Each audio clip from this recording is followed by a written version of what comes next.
Hello, welcome back ulit sa ating YouTube channel. Ngayon ay nandito tayo ulit sa Naik View. Itong lugar na to ay ghost town pa to. Kasi wala pang mga nare-relocate dito. Pero meron na ho nag-request sa atin na kung pwedeng mapasyalan na ngayong yung mga possible na maging bahay nila, no, doon sa mga subscriber natin. Una ay si Ma'am Lian Kit Lorik, no? So medyo iba na kasi yung mga name na nakalagay doon sa Google name ninyo pagka nagre-request, nag-comment kayo. So parang ang hirap ng basahin ng mga pangalan. So katulad nito, Ma'am Lian Kit Lorik, no? Ang request niya kung pwede nating bisitahin yung Block 21 Lot 28. So yun, kinalulungkot ko, nandito na ho tayo sa Naik View. Ito na po yung Naik View. Ang problem lang ho natin, hindi ho natin makikita yung block na nire-request ho ninyo dahil wala pa hong mga nakalagay na block at lot sa lahat ng mga bahay na nandito sa Naik View na nakatayo. O ililipat ko para mas makita ninyo ng maayos yung ano. Ay, wag na, para para may makita kayong tao. So ayan, no. Dito muna tayo. Katulad dito. Ito. So ayan, mga ginagawa pa ho kasi yung bahay. So ayan, oh, wala pa ho talagang mga nakalagay. So kulang pa rin yung pagpintura. So wala pang bintana. Wala pa rin. Although may mga ano na naman, kumbaga parang ano ba tawag yan? May forma na. Ang problem is, ayun, oh, kikita nyo, wala pang bintana, wala pang chelusi, wala pang divider dito sa gitna. As in beer pa lang talaga siya, beer type pa lang siya. Diba? So kaya, katulad nga dito sa kabila, hindi pa siya napipinturahan. Oh, hindi pa siya napipinturahan, kaya hindi natin makikita. So bali, yung isa pa, yung kay Ma'am Marie Grace Manyeg, no? So ang nirequest naman niya ay Block 20, Lot 25.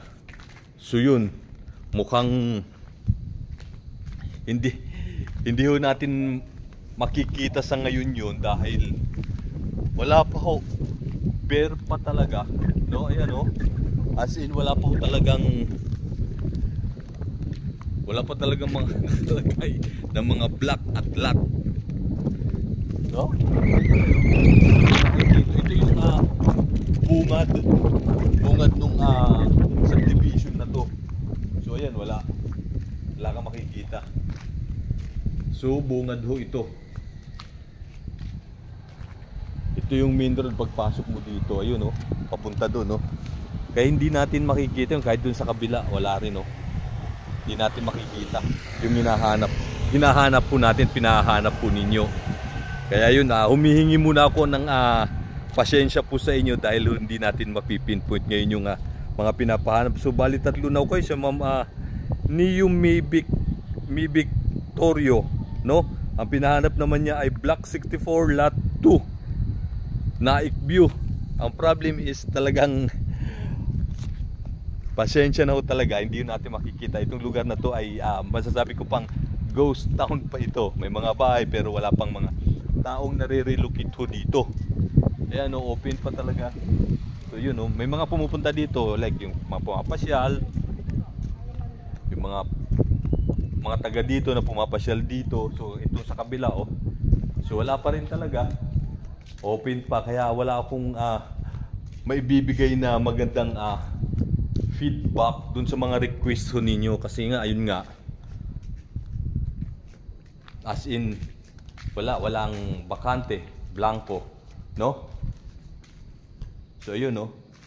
So inaayos pa ho siya, ongoing pa ho yung plus. Meron ho doon sa kabila, although pinturado na, nakapintura na lahat. At siguro may beneficiary na rin na ano doon, pero walang nakalagay na black, or baka ano lang ng bodega nung mga construction o mga gumagawa dito, kaya medyo nakapadlock na, may grills na yung lugar. Kada nga puntay. Dito ka. So yun, no, lahat bakante. So ito yung main road na to, kaya wala tayong makikitang ano ngayon dito. So ito, katulad dito, meron ng ano na naman tawag dito kahapon. Meron ng parang na-complete na yung pagpintura. At ayun, no, pero wala pa rin nakalagay ng mga block. So yun, naka-secured na, may ano na tawag dito, may harang ng bakal yung bintana, yun din yung pinto, pero walang block na nakalagay. So katulad itong isa pa na to, so pinturado na siya, okay na, kumbaga finished product na rin to, pero wala pang mga block na nakalagay. So ito pa lang yung tawag dito, masasabi nating finished product na nung bahay dito sa may Naik View. Ayun, no, kahit doon sa kabila, wala akong so ayun, ano gagawin natin, kasi talagang wala pa. So siguro abat-abat na lang tayo, baka sa mga susunod na mga araw o sa mga buwan baka okay na, no, or sa mga susunod na taon. Siguro depende dun sa LGU ninyo, kung taga saan, yung magiging advice sa inyo kung kailan na kayo dadalhin dito. So kapag nagbigay na sila ng abiso na sa mga ganito ay ililipat na kayo, so sigurado magkakaroon na lahat ng pinto, na bintana, no, at divider itong mga kabahayan na to dito. So yun lang. At yun, nakikita mo dito sa kabila, may mga gumagawa pa, may mga trabador dito. Ayun, dire-diretso pa yung trabaho. Delikado, tulis, ayun, so wala, hindi natin makikita yung nire-request ninyo kahit doon sa kabila. Ayun, so yung papunta doon sa kabila na yun, ito yung pagpasok na nung sa subdivision, yung malaking highway doon. Yun yung tawag dito, yung main road nga. So yun, wala makikita talaga, kaya tayo na lang magkwentuhan. Ayan, so ayan, open pa. Ito yung bahay, ito rin yung bahay dito sa kabila. Ayan, wala rin, diba? Wala pa rin, as in wala pa. So talagang naka-reserve na siguro talaga kayo dito, no? Para dito sa mga bahay na to.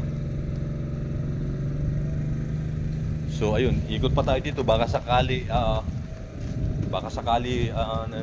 meron tayong makita dito na maliban dun sa 3 pinto na ayos na.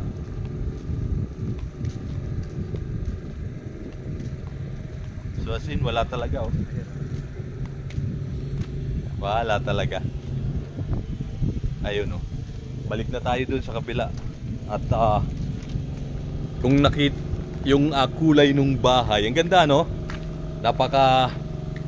Napakalinaw, napaka parang fresh, magaan, malamig sa mata yung kulay ng finished product ng paint ng bahay dito sa Naik View.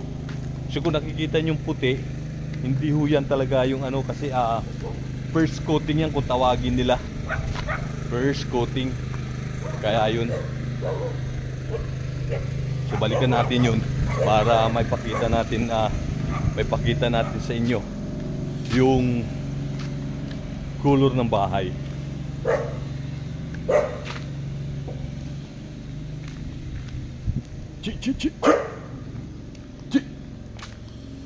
Hinahabol tayo ng aso.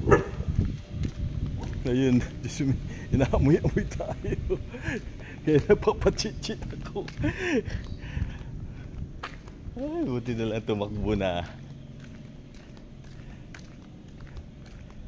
Hindi maganda ito. Hinahabol tayo ng doggy. Ayun o.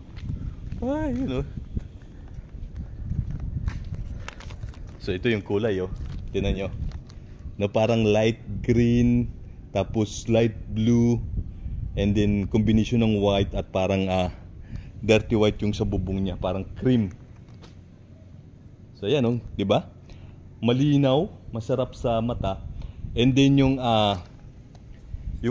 tawag dito, yung klima dito sa Naik View. Ang lakas ng hangin. Ayun oh, parang open. Tingnan niyo yung si Doggy. Just me. Parang inaabot-abatan ako. Pero yun, 'di ba? Ganda no, ganda ng kulay oh. So ganyan yung magiging kulay ng kabahayan dito. Ayun oh. So, sa kabila. Pero ito yung tingin kong finished product na eh. Kumbaga pinaka sample house color. So ang ganda. Ang linaw, maaliwalas yung dating ng mga bahay. Kakaiba doon sa mga bahay na lagi nating ano sa ating mga video. So yun, shout out po kay Ma'am Lian Kate Lorik at saka kay Ma'am Marie Grace Manyeg at kay Ma'am Niyumi Victorio. So yun no, kasi na yung mga yung mga lumalabas na name ninyo doon sa Google comment section natin. So hindi ko na maano kung ang hirap ng basahin. Siguro yung mga tawag dito, yung mga code name natin.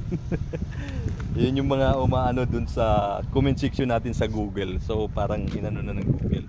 Hindi katulad dati na talagang ma-identify natin kung sino yung nag-request nung na makita o maano, kaya na-identify natin yung pangalan. Mas madali nating nababasa yung pangalan nila. Okay? So yun. Ano bang gagawin natin ngayon dito? As in ghost town pa lang siya, walang mga tao. At dun sa mga nag-request kay sir, ma'am, so yun yung update natin dito. Okay, so go na tayo.